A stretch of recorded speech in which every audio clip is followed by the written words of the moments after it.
Está con nosotros aquí en los estudios don Jesús Calderón, que trae un planteamiento, sobre todo para cómo contrarrestar la crisis del agro aquí, no solamente en Limón, sino en todo el país. Bienvenido, don Jesús. Buenos días. Bueno, muy buenos días a toda la audiencia de Radio Casino. Años de no venir aquí, años atrás visitaba muy regularmente este emisor. Bueno, un poco yo vivo en Guaplis, pero estamos en una acción, en un encuentro social multisectorial, un encuentro en donde participamos sectores, no organizaciones. Participan sectores sindicales, sectores del movimiento solidarista, sectores del movimiento cooperativista, sectores de estudiantes, sectores de pescadores, etcétera, etcétera. Fundamentalmente en mi caso es el sector agro. El sector agro es un tema que para nosotros en el encuentro social es un tema de primer orden porque la situación agroalimentaria, la comida básica del ser humano es fundamental para su existencia. Y en Costa Rica está en una crisis. Y en estos momentos, y concretamente estamos en una lucha muy ardua con el asunto del problema del endeudamiento del sector agropecuario. Hay un endeudamiento tal que en estos momentos los agricultores están perdiendo su patrimonio, sus parcelas, sus fincas, producto de ese endeudamiento ante los remates de parte de los bancos. Esto ha llevado que dentro de un proceso de negociación que inauguró el presidente Alvarado en agosto del año pasado con el encuentro social, la Comisión del Agro y Comisión de Ruralidad iniciamos ese proceso en función de cómo buscarle una solución al problema del endeudamiento del agro. Esto como primer paso para efecto de reactivar también la actividad del agro. Eso llevó a que hicimos dos planteamientos muy concretos, aunque suena un poco extraño, pero tiene su sentido. Uno, que a través del INDER se creara un fideicomiso para que todas las fincas que le han sido rematadas a los agricultores, el INDER las compre al sistema bancario o al sistema financiero y les sea de vuelta a los agricultores. No es justo que en este país, por la crisis que vivimos, los agricultores pierdan su patrimonio. Han hecho lo posible, cada día tienen menos vacas porque la venden, cada día cosechan menos porque no pueden producir más. O sea, es una crisis que lo va envolviendo y lo va llevando a esa situación. Y el otro planteamiento era que también a través que el Estado comprara la deuda del sector agropecuario. ¿Para efecto de qué? Para efecto de sacarla de la vía ordinaria y llevar a una atención con una vía extraordinaria. Uno no puede perder de vista que no es lo mismo vender chayotes que ir a vender camisas en una tienda. No es lo mismo ir a vender martillos que ir a vender papas en otro lado. No solamente por la condición propia de que eso con los días se descompone, sino también por lo importante que es en la vida alimentaria. Entonces, dentro de esa circunstancia, el proceso ha venido, como siempre, el gobierno le da largas, patea el tarro, y han habido acuerdos. Todos estos acuerdos se tomaron en la Defensoría de los Habitantes, pero como siempre, no camina. Esto llevó a que el 27 y 28 de este mes de enero hiciéramos una marcha ahí fuerte en San José, bastantes agricultores, bastante maquinaria, y estuvimos 2 días en el Ministerio de Agricultura y Ganadería al frente porque no nos dejaron entrar. Uh-huh. Tengo que denunciar que una cantidad de antimotines espantosa. Esto es ya la militarización de este país, y eso hay que poco a poco irlo afrontando y va a ver cómo se arregla, porque en este país no hay ejército, pero hay una militarización tremenda. Bueno, ahí llegamos a un acuerdo. Entonces, en este momento, lo que sí hizo fue 2 cosas muy concretas. Nosotros, por nuestra parte, y de acuerdo a un acuerdo, presentamos la semana pasada un proyecto de ley firmado por 35 señores diputados, que es el expediente 21.798, que lo que busca es que se dé una moratoria durante un año. O sea que durante un año el endeudamiento quede estancado para efecto de que, bueno, para efecto de trabajar en una propuesta, ya no solamente para ir a buscar ese problema de solución al endeudamiento, sino cómo vamos a hacer para reactivar, porque no ganamos nada con un problema de decir, mira, llegamos a un acuerdo con esto, a sabiendas de que ese acuerdo no se va a cumplir a futuro y necesitamos reactivar. Entonces, en ese sentido también ya hemos venido en un proceso de negociación con una comisión tripartita que está compuesta por el gobierno, encabezado por el ministro de la Presidencia y diputados de distintas fracciones de la Asamblea Legislativa. Y nosotros hemos presentado un proyecto que, como tiene que ser una ley, lo llamamos Ley del Rescate, Recuperación y Fortalecimiento del Sector Agroalimentario y Forestal Costarricense. Aquí lo que buscamos es lo siguiente. Uno, que a ese endeudamiento primero se le haga lo mismo que se le hizo a los ricachones en el combo fiscal. Se le condonen los intereses y las multas. Segundo, que ese principal, conjuntamente con el nuevo crédito, se extienda en un plazo en el cual técnicamente se define que lo pueda pagar 5 años, 10 años, 15 años, 20 años. O sea, que tenga capacidad de afrontar la deuda, no que haga un arreglo a sabiendas de que el día de mañana va a tener problemas o no lo va a poder atender. Y por otro lado, tienen que darse los programas de salvamento. Los programas de salvamento es incentivar el proceso productivo, que se reactive la producción en este país. Y concretamente veámoslo aquí, nosotros en nuestra región. Soy de Guaples, aquí estoy de Limón, estamos en el Caribe. Y yo siempre he dicho que nuestra región se distingue por dos cosas: el muelle y agricultura. Porque aquí no hay otra cosa, aquí no hay industria, no hay, aquí son 2, 3 o 4 industrias grandes, medias grandes que hay y se acabó. Entonces, y cuando uno entra al campo agrícola, en el caso concreto de nuestra provincia, hay dos cosas. Está la parte agrícola frutal, que es la rentable, pero está en manos de las transnacionales. Y está la parte fundamentalmente que es raíces y tubérculos, que esa está en manos de los pequeños y de los pobres.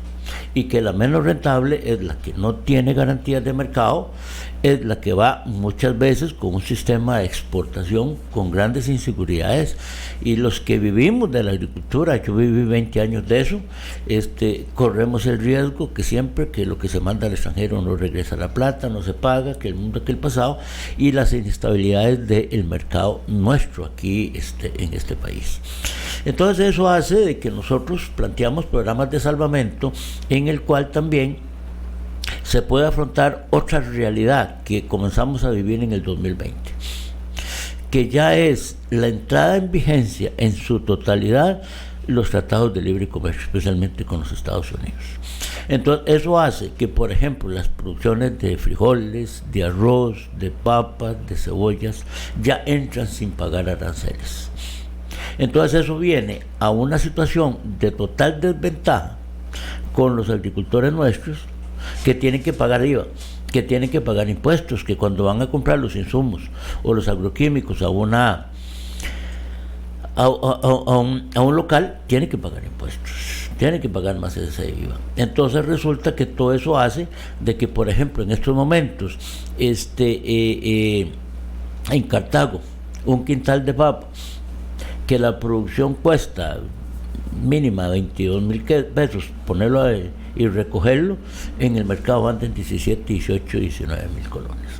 Pero resulta que aquí entra, por ejemplo, la papa de Canadá, que esa entra totalmente y el quintal lo venden en 9,000, 10,000 colones.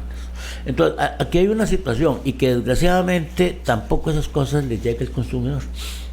Eso se queda, lo que ya todos sabemos, en una espiral de intermediarios, que entonces esto hace ni que el agricultor pueda salir adelante, ni que tampoco el consumidor se favorezca. Y obviamente nosotros entramos, y además nosotros creemos que la agricultura, al igual que se da en otros países, tiene que darse en condiciones diferentes. Por ejemplo, digamos, no vayamos muy largo.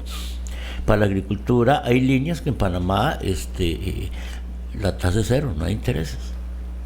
En Estados Unidos no solamente también no hay intereses, sino también subsidian. En Canadá igual. ¿Y por qué nosotros en Costa Rica no lo podemos hacer, ¿verdad? Eso es, don Francisco, un poco el detalle. Ese es un planteamiento para mejorar todo lo que es la cuestión económica y social de nuestros agricultores. Eso nos afecta a todos, por supuesto que sí. A todos. Ahora, ¿por qué ha sido el proceso de endeudamiento de los agricultores? ¿Es por los precios? Por decir, no se está pagando lo que verdaderamente cuesta la producción agrícola. Ese es el endeudamiento. Sí, por ejemplo, pongamos algo que se produce aquí en la región nuestra, el plátano. ¿Qué es lo que pasa? Uno va a Talamanca, va a las zonas bajas ahí de Guásimo, de Pocosí, ¿y qué es lo que se encuentra?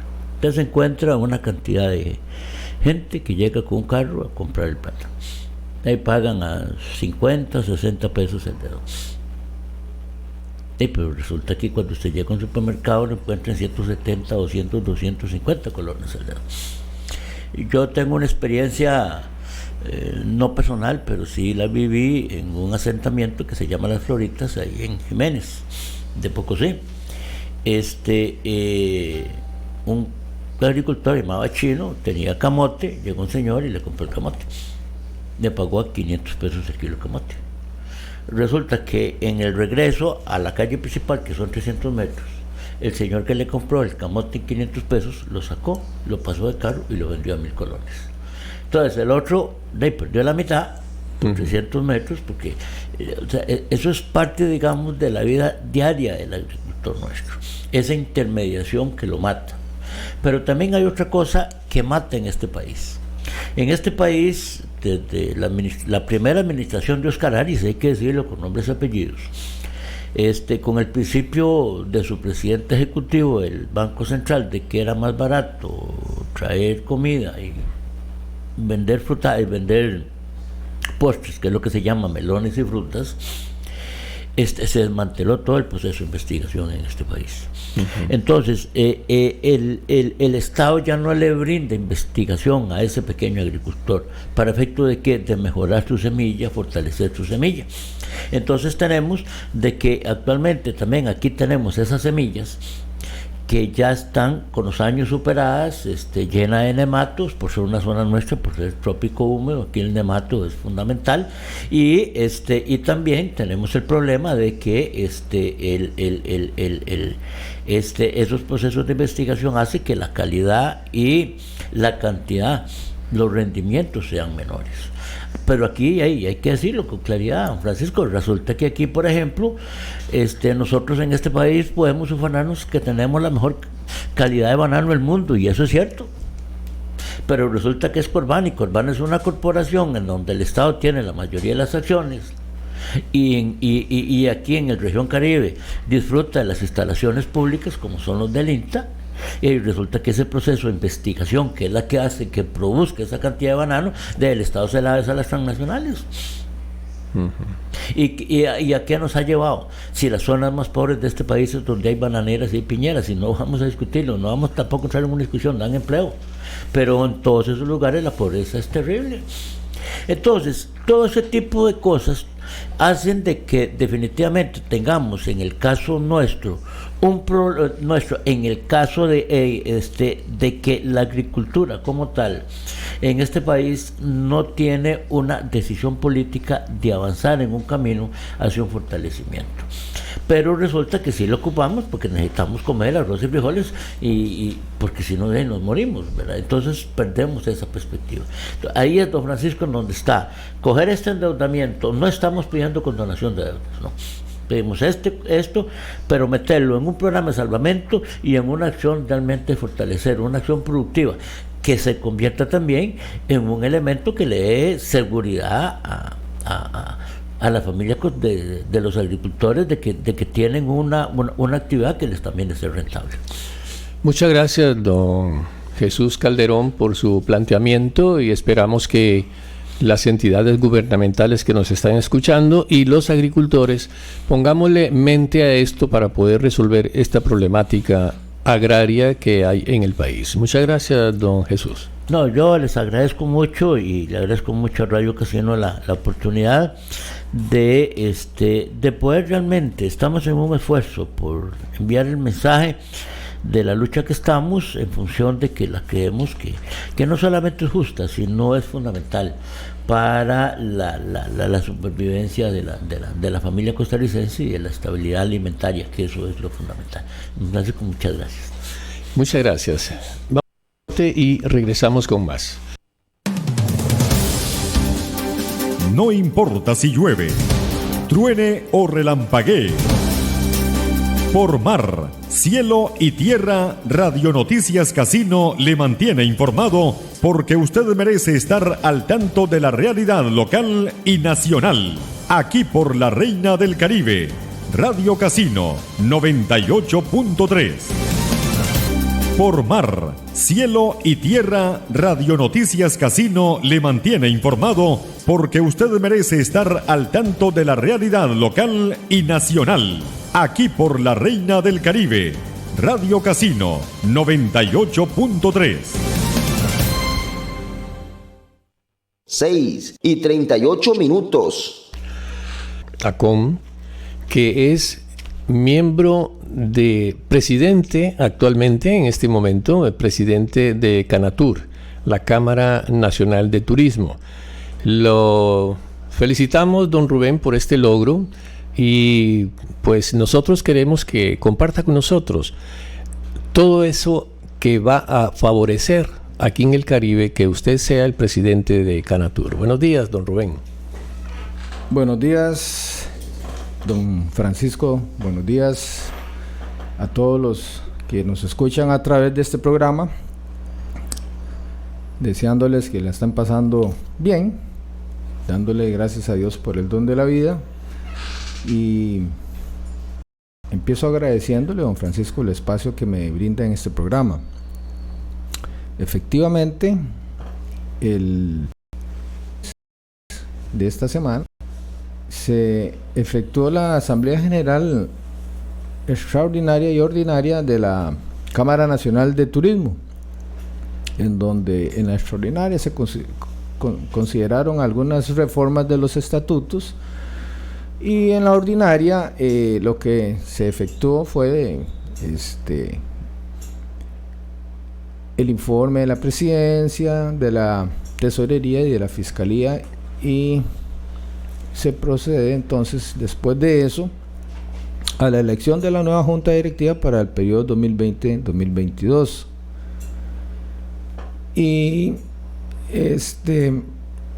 bueno, se postuló a la actual presidenta de Canatur, la señora Sari Valverde, y un empresario del sector turístico me postuló y bueno, se llevó a cabo la votación y yo resulté honrado con la presidencia.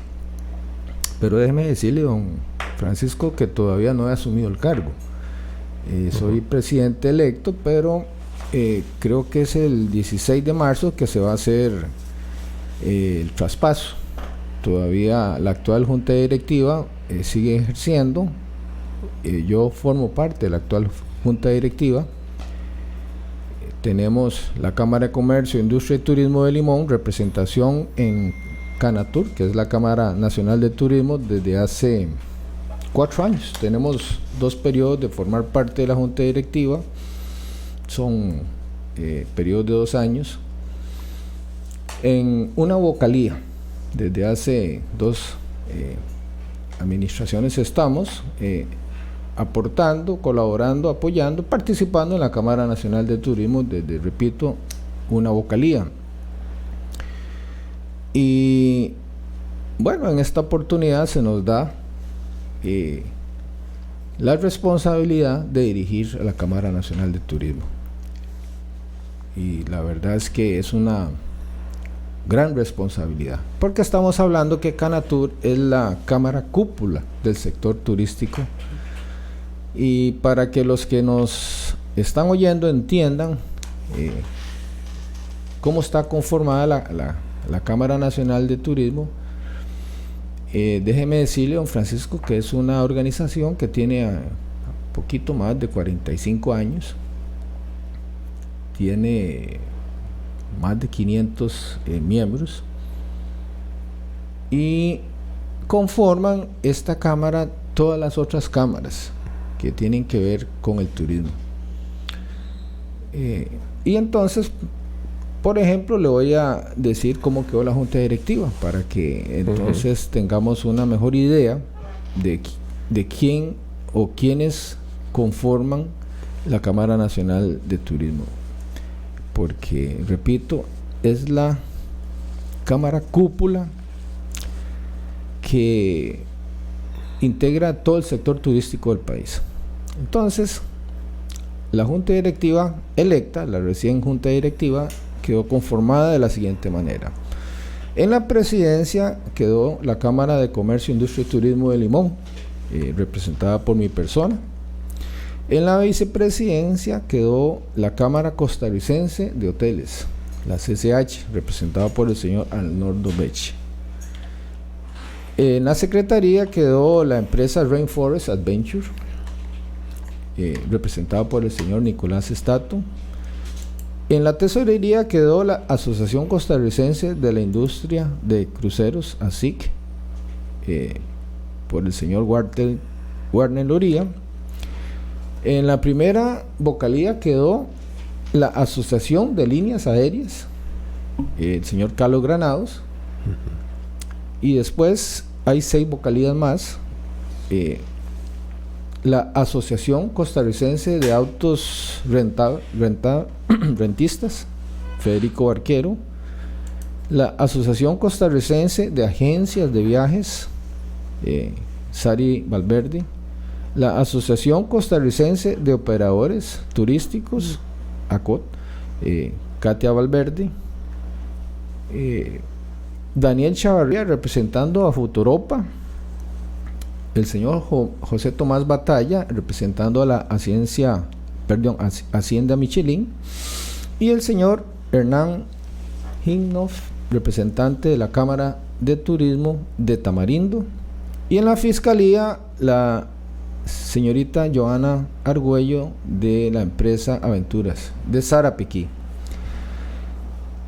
Y obviamente, pues, en la junta directiva, pues no quedan todos los sectores, ¿verdad? Porque son bastantes sectores, sí, claro, y no todos logran formar parte.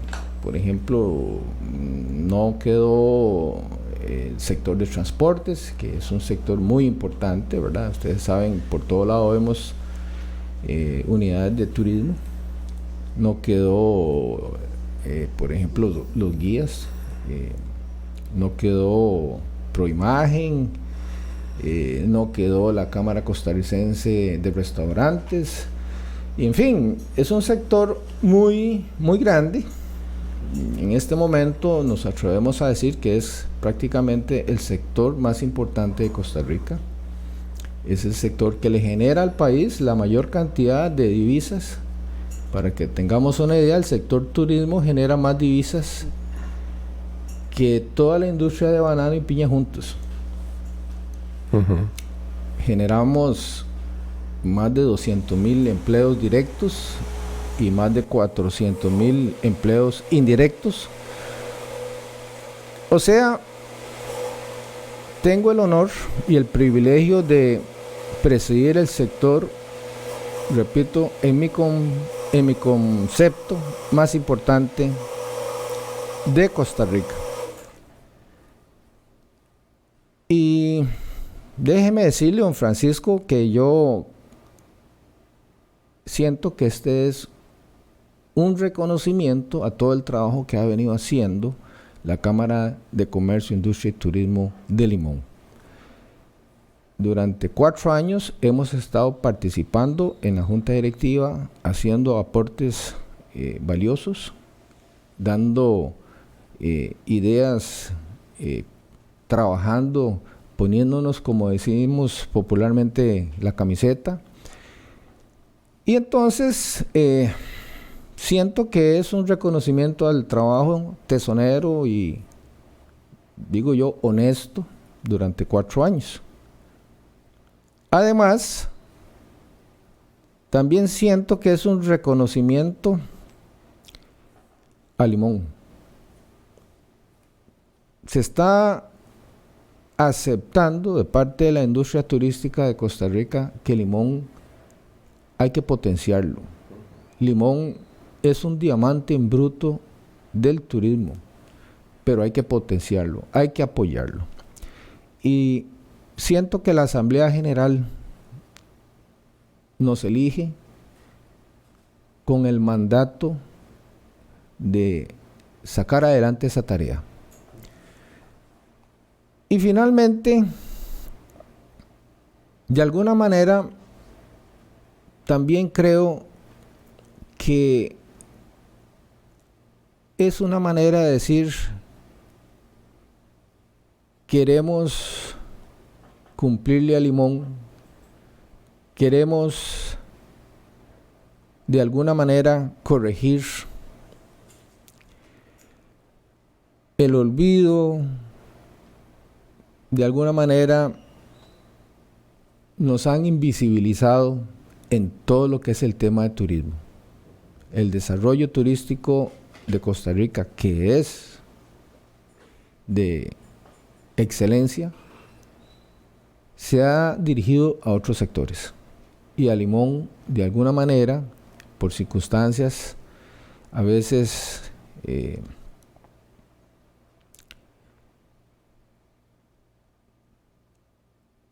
vamos a decirlo de alguna manera,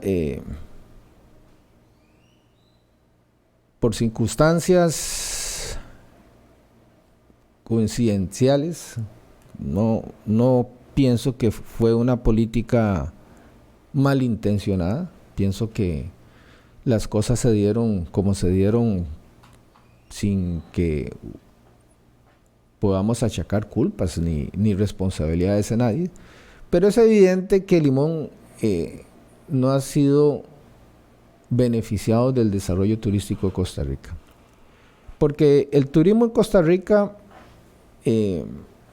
crece todos los años, muy por encima de la media mundial, muy por encima del crecimiento de esta zona. Y repito, sin embargo, Limón no se ve beneficiado de ese turismo, a pesar de que tenemos todas las condiciones. Y entonces, de alguna manera, don Francisco, yo pienso que hay conciencia de que hay que corregir, de que hay que darle a Limón lo que Limón se merece. Don Rubén, en este asunto con el ICT, Canatur y el ICT tienen un vínculo, me imagino, de respaldo uno al otro o de direccionar una institución hacia lo que quiere Canatur. ¿Será eso? Evidentemente, el desarrollo de Costa Rica, me atrevo a decir y lo sostengo, es un desarrollo impresionante en el turismo. Y creo que eso se ha logrado porque el sector privado y el sector público han trabajado de la mano. No es la norma en el mundo de que los sectores públicos y privados trabajen juntos y en una misma dirección. Es una excepción lo que sucede en Costa Rica. De manera que ahora, presidiendo la Cámara Nacional de Turismo, yo pretendo continuar en esa línea, trabajar de la mano, en colaboración, en coordinación, articulando con el ICT, obviamente. Y pretendo entonces, a través de esta plataforma, dirigir acciones hacia Limón y sobre todo hacia las zonas de menor desarrollo humano del país. Pero repito, esta no es una tarea que se puede sacar sola. no es la Cámara de Comercio de Limón, no es la Cámara Nacional de Turismo, es una conjunción de esfuerzos de instituciones. Y déjeme decirle que recientemente se conformó lo que se llama el Consejo de Competitividad Turística, recién hace un mes. Es una comisión oficial del gobierno en donde la preside el presidente Carlos Alvarado. Participan 6 ministerios: el Ministerio de Transportes, el Ministerio de Seguridad, el Ministerio de Economía. Los ministros directamente conforman esta comisión: el ministro de Ambiente, el ministro de Salud y obviamente el Ministerio de Turismo, y 4 representantes de la Cámara Nacional de Turismo. Somos 11 miembros, 2 que la Cámara Nacional de Turismo nombra dentro del sector, y el presidente y el vicepresidente. Entonces, a través de esta organización podemos coordinar y podemos de alguna manera organizar esfuerzos que tengan impacto.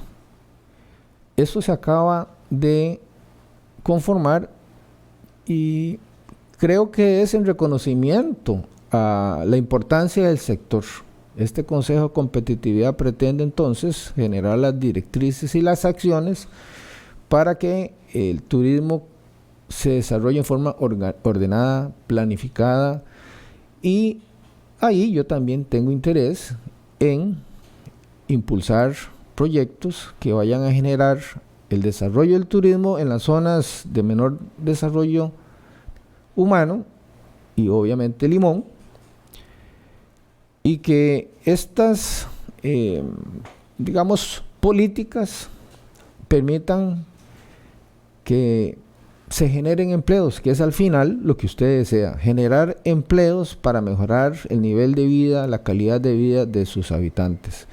Y yo tengo claro que si a mí me están nombrando presidente de Canatur, siendo yo de Limón, siendo yo de la Cámara de Comercio, Industria y Turismo de Limón, tengo claro que tengo luz verde en ese sentido. Así que pues hoy no puedo extenderme mucho en las medidas que pienso implementar, pero sí me permito muy rápidamente hablar de los objetivos, de las prioridades con que yo pienso trabajar. Bueno, primero, quiero trabajar por todo el sector, no solamente por el sector de Limón, ¿verdad? Quiero trabajar por todo el país. Obviamente, unir a todo el país en estos esfuerzos. Repito, no se puede pretender sacar la tarea si no colaboramos todos. Segundo, quiero trabajar en el tema de seguridad. Es muy importante. El tema de seguridad es crítico. Cuando un país, vamos a ver, no trabaja en este tema y el turista no se siente seguro, pues simplemente no viene, ¿verdad? Entonces el tema de seguridad es importantísimo. Tercero, creo que tenemos que trabajar en la competitividad del sector.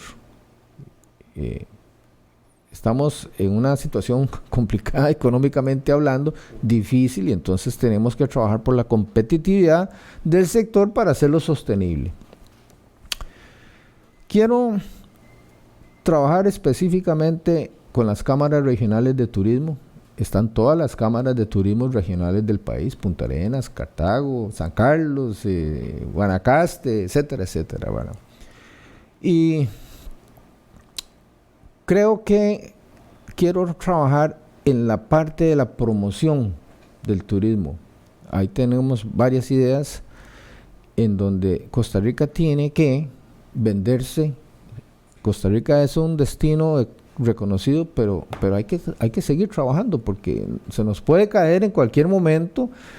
Tenemos competencia, no solo en el área, sino en todo el mundo. Todos los países están, como decimos popularmente, pulseándolo por atraer a los turistas. Entonces, la parte de promoción no hay que descuidarla. Y finalmente, don Francisco, yo quiero impulsar Limón. Lo que siempre hemos dicho en la Cámara de Comercio, Industria y Turismo de Limón, desarrollar Limón. Básicamente, la terminal de cruceros, que ya se está encaminando, el aeropuerto, que también se va a hacer un remozamiento, y la zona hotelera. Esos son los 3 bancos de las